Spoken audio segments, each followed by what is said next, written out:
If you are an accident at work solicitor looking to grow in 2026, but you're uncertain what digital marketing strategies you should be using, should you be trying to team up with an SEO agency that specializes in accident at work claims or a PPC agency that specializes in accident at work lawyers, solicitors, or barristers?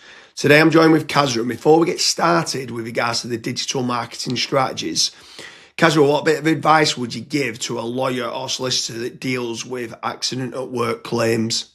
So the biggest piece of advice that I would give for accident at work solicitors is making certain that you're checking profitability. You want to know exactly how many leads have been generated, where the leads have come from, and also how many of those leads have turned into paying customers or clients as well. Once you have those facts and figures in place, you can very predictively switch certain campaigns off, certain digital marketing campaigns that isn't working for your law firm, or scale certain campaigns up as well.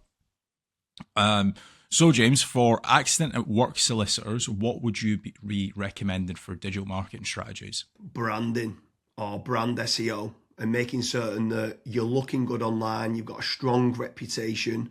I think everything needs to start, the foundations need to start with a positive kind of brand SERP of who you are and what you do.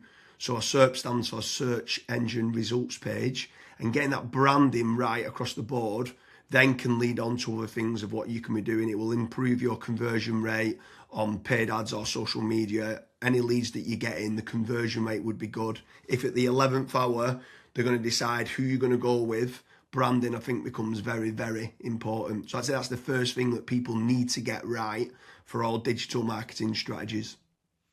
My next strategy is going to be AI visibility. I feel like more and more companies are actually looking into this. So what does ChatGPT, Claude, Gemini, Grok, Perplexity say about your brand or about your business? Is it a positive thing or is it a negative thing? And also trying to figure out what it says about your competitors as well. And obviously trying to improve that's really important. Some people call it AI SEO, some people call it GEO, some people call it LLM optimization.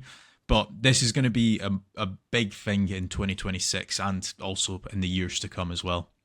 Yeah, I think that's a huge strategy that people need to be looking at with regards to artificial intelligence. More and more people are obviously using AI. The next one for me is filling in the form at FatRank or Promo SEO, which do a commission-based lead generation service for UK companies looking to grow. I think it's important to be looking at your own digital marketing efforts to generate your own leads, but also if you can use some freelancers and outsource some as well, you've got that diversification of leads. So head on over to fatrank.com, fill in the form and see whether they can help you with a no risk supply of inquiries. Promise you'll also do a very similar performance-based lead generation service as well that you might want to fill in the form with there, and just double check whether you can go and get a third-party lead generation company to top up and start generating you some leads for your business to grow in 2026. Yeah, and then next on the list is Google Business Profiles, so Google Map listings. This is like local SEO where you basically just try and get more reviews. You build out your Google Business Profile in your local area. Now, there's pros and cons to this. I think the biggest pro is that once it is actually ranking, you're going to be consistently generating leads. However, to get from nowhere, like let's say you do not have a Google Maps listing at all, to get it ranking to position number one, the issue you've got with that is there might be, let's say, a 60 or 100 review deficit. And to obviously get those reviews, you need leads. So it's one of those things. It's like the chicken and the egg. I for one just think it's good for personal branding or for branding of your company. So always try and get the Google Maps listing, but you should always know the pros and cons to it as well. Yeah, for certain. If you're in a local area, you want to try and get those local maps listing. For me, you need to be omni-channel and omnipresent. Yeah. I think the next part is SEO in general, so organic SEO. Can you be building up your website to try and get your website ranking better? If you are in local area, you might want to do your service with the area of where you cover. So like plumbing in Manchester, create a page for that. Hopefully then share that on the Google business profile of what you mentioned. but trying to get organic rankings, the amount of search volume that people are out there searching for different services of what you do, or it could be some blog posts that you could be doing as well. There's different strategies on there that you can be doing, but ideally you want good quality content, build up topical authority, and try and get some third-party backlinks to power up the site to get those organic SEO rankings. I think that's another big part that you need to be doing as part of your digital marketing strategies in 2026. Yeah, and then the next one, which kind of ties back to what you were saying before, James, is obviously organic social media. Now, organic social media, I think it's more of a numbers game. So try to create good content that your audience would actually view. Like I see this time and time again where I look at brands and they've just published maybe 4 or 5 posts on their Instagram profile and they've not been active for 3 years, right? That's not going to drive you sales. But if you can do how-tos, if you can do guides, maybe you can do before and afters, right? If you can do content like that, that way people will see you on socials and they will actually click to actually figure out more about you, fill in the contact form.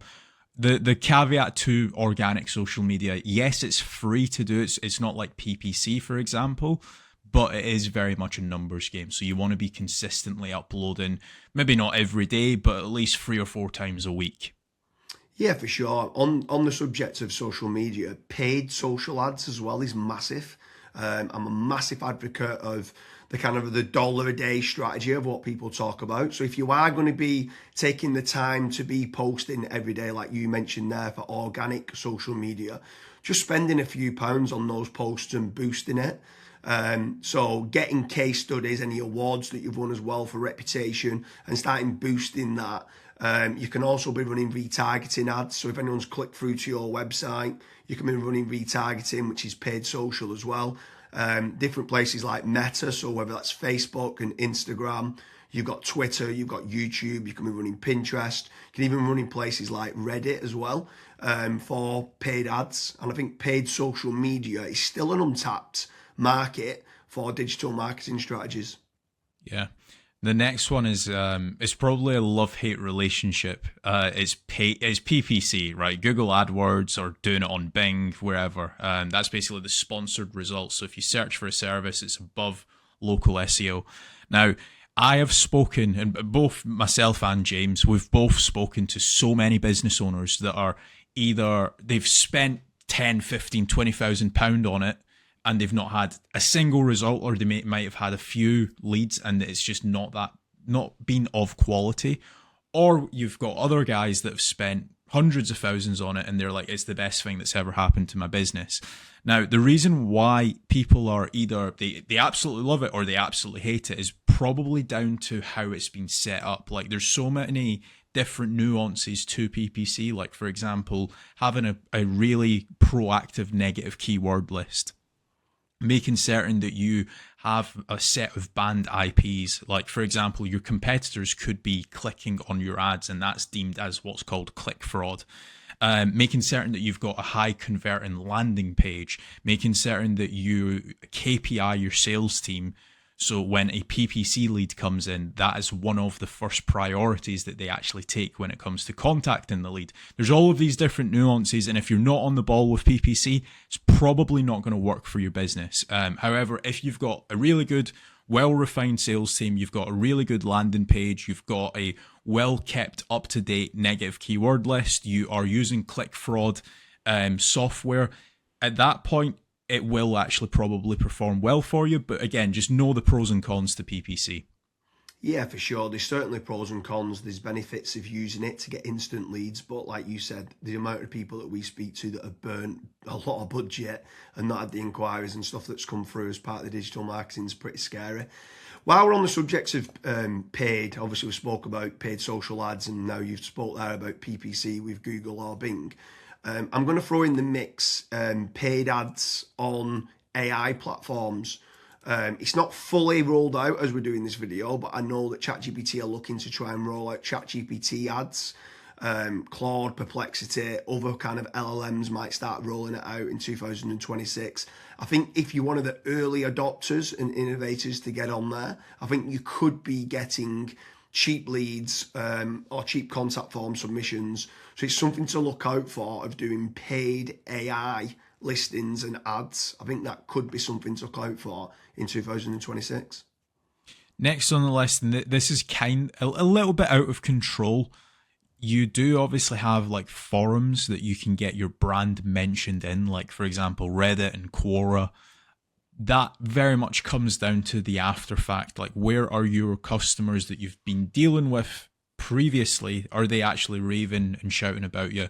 If they are, then that's a very good resource of getting other people recommending you. So if you can get that, again, it's a little bit out of your control, but asking for reviews, asking for them to recommend you to friends, to people, that can obviously generate you a decent amount of leads and inquiries as well. Yeah, for sure. And the add-on benefits to places like Reddit is that it's getting cited so much now in the AI overviews. So when you spoke there early on about AI visibility, if you can try to get a positive kind of lot of people talking about the products and services of what you do and some reviews on there, it's indirectly then going to help you, or directly actually is going to help you with AI visibility. And then the last one for me is tradesman websites, so like Check a Trade, Bark, or teaming up with a third party lead generation company. Something I would say with all of these practices, Kasra touched on earlier about making certain that you understand your KPIs and your ROAS, return on ad spend. I think it's very important for business owners that are doing any sort of digital marketing to be tracking how much time and effort's being put into, let's say, running organic social media or running paid ads. Everything should have KPIs put in place. And this is exactly the same then with tradesman websites like Check a Trade, Bark, Rated People, My Builder. These could all be amazing platforms to generate leads that could get you a positive return on investment. And if you do, you should continue to be using those platforms. There's certain lead generation companies out there as well that could generate you quite a lot of leads. They could be using organic SEO or PPC or social media ads to generate you those leads. But if they are getting you a positive return on investment, again, I'm all for it as part of your digital marketing strategies. But I just want to repeat one more time with regards to FatRank and Promo SEO. They do lead generation and they guarantee a return on investment. It's a commission-based lead generation service or performance-based lead generation service. So make sure you head on over there, fill in the form. That could just be one part of generating leads of many. You should be trying to generate your own. You should never have a single point of failure, and you should be trying to get that diversification. But make sure you head on over to Promo SEO or FatRank lead generation service as part of your digital marketing efforts in 2026. Thank you very much, Kasra.